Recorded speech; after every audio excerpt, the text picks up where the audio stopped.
Drake May isn't Tom Brady, but what makes this scary is that he doesn't have to be. Because through 2 seasons in the NFL, Drake May isn't chasing ghosts. He's building something new, and statistically, he's ahead of where anyone expected him to be. In just his second year, May leads the league in passer rating. He leads in completion percentage. He's top 5 in passing yards per game, top 3 in touchdown passes, and somehow still top 5 among quarterbacks in rushing yards. This isn't a hot streak. This isn't luck. This is controlled dominance. He turns broken plays into explosives. He turns chaos into control. He throws off-platform lasers, rolls left and resets, climbs collapsing pockets, and drops passes into windows that barely exist. At 23 years old, he's not managing games. He's dictating them. And in New England, a franchise that has been searching for identity since Tom Brady walked out the door, Drake May has become something they haven't felt in years: belief. But to understand how he got here, you have to go back long before Foxborough, long before the NFL draft, long before the MVP conversations. Drake May grew up in one of the most competitive households in North Carolina. His father, Mark May, played quarterback at UNC in the 1980s. His brothers weren't just athletes, they were champions. Luke May hit one of the most iconic shots in North Carolina basketball history in the Elite Eight en route to a national title. Looks up, driving in, May for the win! North Carolina with .3 seconds to go. Cole won a national championship in baseball. You were out of control. You couldn't turn down the play.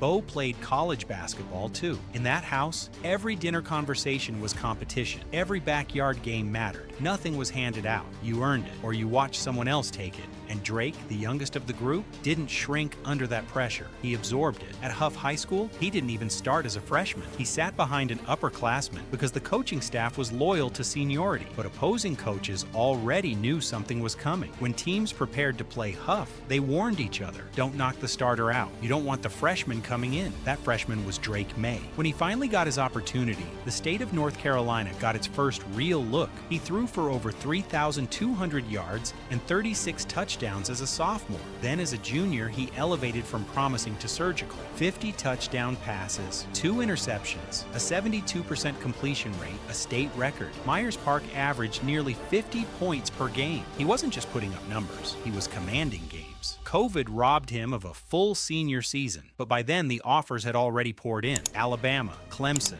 Ohio State, the Blue Bloods wanted him. But instead of leaving the state, Drake chose North Carolina. He committed to UNC, continuing his family legacy. And when he arrived, the Tar Heels already had a star in Sam Howell. So Drake waited. He redshirted, he studied, he watched how a college quarterback prepares, how he studies film, how he commands a locker room. When 2022 arrived, the keys were handed to Drake May, and from his very first start, he made it clear this was different. He threw 5 touchdowns in his debut. He led the entire country in total offense that season, over 5,000 combined passing and rushing yards. He broke school records. He won ACC Player of the Year, and he did it as a first-year starter. Follow him, I'm sure.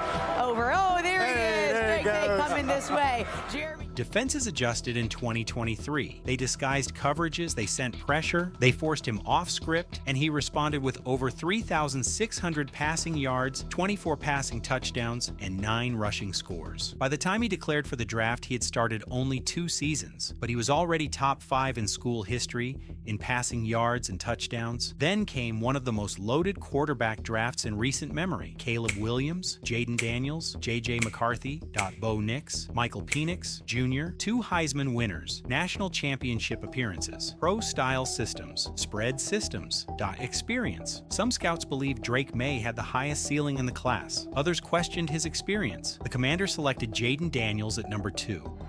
After getting selected 2nd overall in the 2024 draft, that left the Patriots at number 3. New England had tried everything since Brady left. Cam Newton, Mac Jones, Bailey Zapp. The offense ranked near the bottom of the league year after year. The dynasty was a memory. And when the Patriots turned in the card with Drake May's name on it, it wasn't just a draft pick. It was a reset. The initial plan was patience. Jacoby Brissett would start, Drake would learn. But a 1-4 start forced their hand. planned. They inserted the rookie into the lineup and hoped he could survive. His first NFL start was on the road against Houston, a hostile environment, a playoff-caliber defense. He threw 3 touchdowns, he led the team in rushing, he became the first quarterback since 1950 to throw 3 touchdown passes and lead his team in rushing in his debut. The record didn't immediately flip, the wins didn't pile up, but the flashes were impossible to ignore. He finished his rookie season with over 2,200 yards, 15 touchdowns, and something the stat sheet couldn't capture: control. His first 10 touchdown passes went to 10 different receivers. He wasn't locking onto one target, he was reading the field, he was elevating everyone. Then came year 2, the year quarterbacks are supposed to struggle. Defenses have tape, they study tendencies, they expose weaknesses. But Drake May didn't regress. He accelerated. He opened the season with back-to-back 250-yard performances. He dismantled Buffalo late in the fourth quarter with precision throws against disguised coverage. He posted multiple 300-yard games with 0 turnovers. He climbed to the top of the league in completion percentage at 72%. That's plus 9% over expected, the highest in the next-gen stats era. He generated over plus 200 EPA on his passes, a mark previously reached only by Patrick Mahomes in 2018. He led the NFL in downfield completions. He led in completions under pressure. He led quarterbacks in scramble rushing yards. This wasn't hype, this was measurable dominance. By midseason, the Patriots weren't rebuilding anymore. They were 11-2. They were division champions. They were legitimate contenders. And Drake May was in the MVP conversation, not because of legacy, not because of market size, but because of impact. He raised the level of everyone around him. In the playoffs, the script flipped. Snow fell in Foxborough. The defense they faced was ranked first in the league. He was sacked multiple times. He took hits. He lost fumbles, but he never lost composure. He threw 3 touchdowns. He protected the ball when it mattered. He advanced New England to the AFC Championship game for the first time. Thank you, Joe. Drake, welcome to New England Patriots playoff football. Just how would you describe this one? Yeah, just proud of the guys. Battle of the elements.